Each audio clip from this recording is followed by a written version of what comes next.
Shalom, bonjour, bonjour, bonjour, peuple de Dieu, bonjour, amis abonnés, bonjour, auditeurs et auditrices. Ce matin, paix et joie sur vous, faveur et bonheur dans vos maisons, dans votre bureau, dans votre famille, sur la vie de vos enfants. Que les bontés de l'Éternel en cette fin de semaine se multiplient dans vos vies et que ce que mon Dieu a commencé depuis cette semaine, qu'il l'achève en cette fin de semaine au nom de Jésus-Christ. Nous prions pour commencer Bible ouverte ce matin. Nous serons à la 7e barrière, à l'exaucement de nos prières. Et il est important que nous prions. Je veux que nous prions. Nous prions. Comme la mélodie le dit, on crie à notre Père céleste. Seigneur, merci. Sois avec nous. Parle encore ce matin. Notre rôle, c'est, Seigneur, de partager ta parole. Tu as dit, l'homme ne vivra pas seulement de pain, mais de toute parole qui sort de la bouche de l'Éternel. Et ce matin, qu'une nouvelle parole sorte pour que ton peuple soit béni, édifié. Et Seigneur, que ce peuple-là puisse encore te faire confiance. La foi vient de ce qu'on entend. Ce qu'on entend vient de la parole de Christ. Au nom de Jésus-Christ que j'ai prié. Amen. Voilà. Je sais que tout ce que nous faisons depuis cette série d'enseignements te fait du bien. Et comme je le dis, ne garde pas ça pour toi. Nous sommes devenus une famille. Quoique je ne te connais pas physiquement, mais je sais que nous sommes une famille et nous serons une très grande communauté par la grâce de Dieu. Alors, ce matin, nous allons parler de la 7e barrière à l'exaucement de nos prières. Je voulais te dire que ce matin plutôt, c'est un thème très vaste, mais que nous allons essayer de donner les éléments clés pour que toi et moi, nous ayons la découverte et la connaissance succincte de cette barrière qui peut bloquer également nos prières. Allons dans la parole de Dieu maintenant. Voilà, il y a tellement de passages, mais je vais me focaliser sur celui-ci et puis nous allons accompagner ce passage principal avec d'autres. Voilà, Bible ouverte, c'est ouvrir la Bible et vraiment se balader à fond dans cette parole pour que Dieu puisse nous parler. Tu es béni. Actes le chapitre 5, le verset 1 à 4. La Bible dit ceci: mais un homme nommé Ananias, avec Saphira sa femme, vendit une propriété et retint une partie du prix. Sa femme le sachant, puis ils apporta le reste et le déposa aux pieds des apôtres. Pierre lui dit: Ananias, pourquoi Satan a-t-il rempli ton cœur au point que tu mentes au Saint-Esprit et que tu aies retenu une partie du prix du champ? S'il n'eût pas été vendu, ne te restait-il pas et après qu'il a été vendu, le prix n'était-il pas à ta disposition? Comment as-tu pu mettre en ton cœur un pareil dessein? Ce n'est pas à des hommes que tu as menti, mais à Dieu. Gloire à Dieu. Que Dieu bénisse sa parole. Bien-aimé, quand je lis un verset de base le matin comme ça, ce n'est pas par invention, mais c'est sous la direction du Saint-Esprit pour pouvoir amener toi et moi à comprendre les Saintes Écritures. C'est pourquoi ne sois pas surpris si chaque fois je tombe dans un passage et je m'y sens pour réellement te parler de la part du Seigneur. La Bible dit l'église primitive, la première église après la montée du Seigneur et après que le Saint-Esprit soit descendu sur les apôtres, avait commencé à fonctionner. Et la communauté avait des règles, des principes qui étaient clairs. Et avec ces principes-là, le peuple avançait très bien. C'est-à-dire qu'un esprit de générosité, de partage, de vie commune était imposé à chaque mentalité, à chaque âme de cette église merveilleuse. Mais ce qui va apporter un dysfonctionnement, cela va commencer à partir du chapitre 5. Là où il y a un couple, monsieur et madame Ananias vont réellement avoir un projet qui va aller en dehors de ce qui a été prédéfini. Est-ce que vous voyez? Chacun vendait son champ, apportait l'argent aux pieds des apôtres et cela servait pour l'avancement de l'œuvre. Et malgré tes problèmes, tes besoins, l'argent qui était donné aux apôtres était distribué en fonction des besoins, en fonction du taux ou bien du montant que tu as besoin. Et la Bible dit qu'il n'y avait pas d'indigents au milieu de ce peuple-là. Gloire à Dieu. Il n'y avait pas d'indigents. Et puisqu'il n'y avait pas d'indigents, l'église fonctionnait bien. Jusqu'à ce que M. Ananias et Saphira, sa femme, vont comploter, vont réellement vendre leur propriété et vont prendre une partie du champ, une partie de l'argent, certainement la plus grande partie de cet argent, et ils vont apporter avec joyeux cœur, avec beaucoup de zèle, beaucoup de tapage, le reste de l'argent aux pieds des apôtres. Bien-aimés, ils ont fait semblant comme si c'était tout l'argent du champ qu'ils ont apporté aux apôtres. Alors qu'ils avaient retenu une partie de cet argent. Une partie, peut-être même importante de cet argent. Et c'est là que l'apôtre Pierre va les interpeller. Et il va leur dire, Ananias, pourquoi Satan a-t-il rempli ton cœur au point que tu mentes au Saint-Esprit et que tu aies retenu une partie du prix du champ? Alléluia. Ce matin, nous allons parler d'une barrière importante qui peut bloquer ta prière. Ananias et Saphira étaient libres. Ils avaient vendu leur champ. Ils pouvaient garder tout l'argent avec eux. Mais ils ont voulu respecter ce que les apôtres ont décidé pour que l'église fonctionne bien. Mais en réalité, ils n'ont pas pu exécuter comme les autres l'ont fait. Pourquoi? Parce que eux, ils avaient un problème.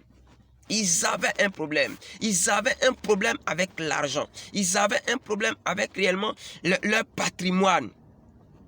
Tous ceux qui apportaient la portion totale de leurs biens aux pieds des apôtres, c'est des gens qui avaient tout leur cœur dans le Seigneur. Mais Ananias et sa femme n'avaient pas tout leur cœur dans le Seigneur. Leur cœur était partagé. Et leur cœur était partagé. Et Dieu, quelque chose d'autre avait pris la place de Dieu. La place de Dieu, c'était l'argent. La suite de l'histoire, nous le savons tous. Ce couple-là va mourir chacun après l'autre. Pourquoi? Parce qu'ils ont menti à Dieu, ils ont menti au Saint-Esprit, ils ont menti aux apôtres, parce que leur cœur, à la place de Dieu qui était dans leur cœur, il y avait autre chose qui venait avant Dieu, qui venait avant Dieu. Il y a quelque chose qui venait avant Dieu. Bien-aimé, dans ton cœur, il y a quelque chose que tu as mis avant de mettre Dieu. Cela s'appelle l'idolâtrie. L'idolâtrie. Alléluia. L'idolâtrie. La 7e barrière à l'exaucement de ta prière, c'est quand une autre chose prend la place de Dieu. C'est ça que j'ai appelé ce matin l'idolâtrie. Et les idoles, il n'y en a beaucoup. Il y en a beaucoup. Il y en a beaucoup. Regardez ce que Ésaïe dit au chapitre 29, le verset 13. Il dit, le Seigneur dit, quand ce peuple s'approche de moi, il m'honore de la bouche et des lèvres, mais son cœur est éloigné de moi. Et la crainte qu'il a de moi n'est qu'un précepte de tradition humaine. Alléluia.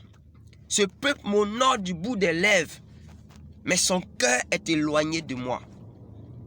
Ananias et Saphira honoraient Dieu du bout des lèvres, honoraient les hommes de Dieu, les apôtres du bout des lèvres, mais leur cœur était éloigné de Dieu. Au point où là où se trouve leur cœur, c'est là-bas qu'ils l'ont orienté. La Bible dit quoi? Là où est ton trésor, là aussi se trouve ton cœur. Là où est ton trésor, là aussi se trouve ton cœur. Leur trésor, c'était leur bien, c'était leur argent, c'était leur richesse. Et donc, c'est là-bas que se trouvait leur cœur. Quelqu'un me comprend?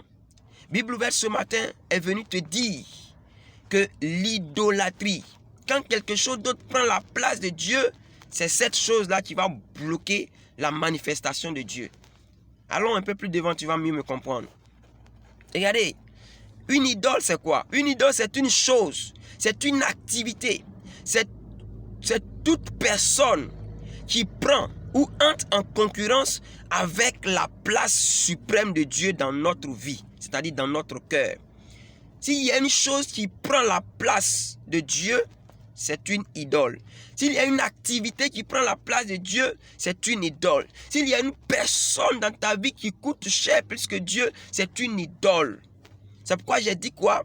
Notre argent, notre travail, notre téléphone, notre conjoint, notre berger ou notre pasteur, notre leader politique, une star du sport ou du cinéma, nos bijoux, notre appartement, un acteur quelconque, la cigarette, la drogue, l'alcool, le sexe, un ami, nos enfants, notre communauté, un événement générationnel, la coutume, notre carrière, même la connaissance, c'est-à-dire tout ce qui prend la place de Dieu est considéré comme une idole.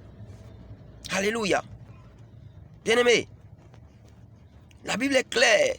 La Bible dit que Dieu a demandé à Abraham, sacrifie-moi ton fils, ton Isaac, ton fils unique que tu aimes. Dans Genèse 22, du verset 1 au verset 14, que vous pouvez lire après, c'est notre objectif de vous faire méditer. Gloire à Dieu. Il dit, sacrifie-moi ton unique. Le verset dit quoi? Dieu dit, prends ton unique, ton fils, ton unique, celui que tu aimes. Isaac, va-t'en au pays de Morija et là offre-le en holocauste sur l'une des montagnes que je te dirai. La Bible dit, Abraham se leva de bon matin, sella son âne et prit avec lui 2 serviteurs et son fils Isaac. Il fendit du bois pour l'holocauste et partit pour aller au lieu où Dieu lui avait dit. Le 3e jour, Abraham leva les yeux et vit le lieu de loin. Alléluia. Et la suite, c'est que Abraham va réellement sacrifier son fils, va vouloir sacrifier son fils. Bien-aimé, Abraham, la Bible dit, de bon matin, Abraham a pris son enfant et il allait pour le sacrifier. Mais parce qu'il aimait son fils, mais son fils n'était pas une idole pour lui. Son fils ne prenait pas la place. Son fils n'a pas pris la première place, n'a pas pris la place de l'adoration. Et la Bible dit quoi? Dieu va établir une alliance extraordinaire avec Abraham parce qu'il a vu que le cœur d'Abraham était tout entier à lui. Et Abraham est rentré dans l'histoire. Si ton cœur est partagé, si ton cœur a pris, quelque chose a pris la place de Dieu dans ta vie, cette chose est une idole pour toi et cette chose-là va te bloquer. Alléluia. Oh, cette histoire d'Abraham est très merveilleuse. Lisez cela après et vous comprendrez beaucoup de choses. Abraham aimait Isaac, mais Isaac n'a pas pris la place de Dieu dans le cœur d'Abraham. Qu'est-ce qui a pris la place de Dieu dans ton cœur? Cela sera pour toi un obstacle à ta prière. La Bible déclare dans Luc le chapitre 18 que le jeune riche, lorsque le Seigneur lui a dit vends tous tes biens et distribue-le aux pauvres et suis-moi, la Bible dit qu'il a été attristé. Il est devenu tout triste parce qu'il était riche. Pourquoi? Parce que les richesses avaient pris la place de Dieu. Les richesses avaient pris la place de Dieu. Quelque chose certainement a pris la place de Dieu dans ton cœur. Je veux que tu reviennes en arrière afin que Dieu triomphe, Dieu soit glorifié. Dieu, il y a plus de Dieu, plus de Jésus dans ton cœur. Et tu verras la gloire de Dieu. Alléluia. Il était devenu tout triste. Frères et sœurs, ne laissez rien prendre la place de Dieu dans ton cœur. Ce sera appelé cela une idole. Que rien du monde ne prenne la place de Dieu dans ton cœur.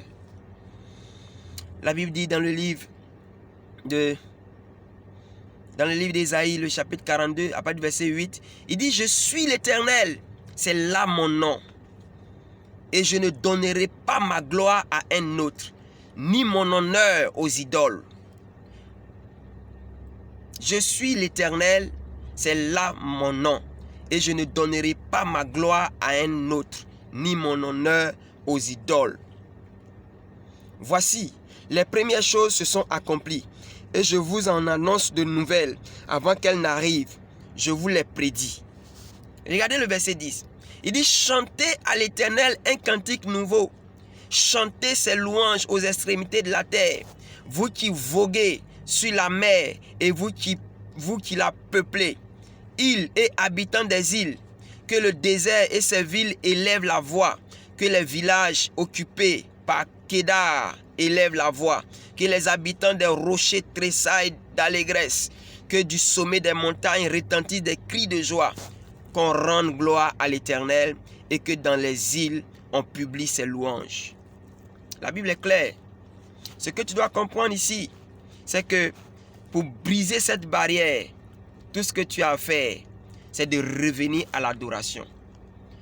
Pour ne pas être un idolâtre, pour ne pas laisser quelque chose de prendre la place de Dieu, Dieu te demande de l'adorer. L'adoration est la clé pour briser cette barrière. L'adoration donne la première place à Dieu dans notre vie. Et cela est très important. Oh, combien de fois je suis content de t'en parler. La Bible dit dans Matthieu 4, verset 8 à 11, il dit: le diable le transporta encore sur une montagne très élevée, lui montra tous les royaumes du monde et leur gloire, et lui dit: je te donnerai toutes ces choses si tu te prosternes et m'adores. Jésus lui dit: retire-toi Satan, car il est écrit: tu adoreras le Seigneur ton Dieu et tu le serviras lui seul. Tu n'as pas besoin de corrompre ta foi ou d'aller servir Baal ou un autre Dieu. Tout ce que Dieu te demande, c'est de l'adorer lui et lui seul, de le servir lui et lui seul. Brise cette barrière en revenant à l'adoration de tout ton cœur. Adore Dieu de tout ton cœur. Élève-le de toute ta vie et mets-le à la première place. Élève-le à un étendard élevé que toute autre chose dans ta vie. Et la gloire de Dieu sera ton héritage. Je vais bénir Dieu pour ta vie. La Bible dit dans le livre de Jean 4, à partir du verset 22 au verset 24 pour terminer: vous adorez ce que vous ne connaissez pas. Nous adorons ce que nous connaissons, car le salut vient des Juifs. Verset 23, mais l'heure vient et elle est déjà venue, où les vrais adorateurs adoreront le Père en esprit et en vérité, car ce sont là les adorateurs que le Père demande. Dieu est esprit et il faut que ceux qui l'adorent en esprit et en vérité. Nous devons être sincères avec Dieu. Nous ne devons pas avoir un cœur partagé. Nous ne devons pas avoir un cœur partagé. Jésus ou rien ce matin. Jésus est la vraie vie. Donne-lui toute la place dans ta vie et tu ne seras jamais déçu. Bible ouverte aujourd'hui, c'est terminé. Dieu veille sur toi. Bonne fin de semaine. N'oublie pas de t'abonner et de partager cette vidéo. N'oublie pas. Sois béni. Amen.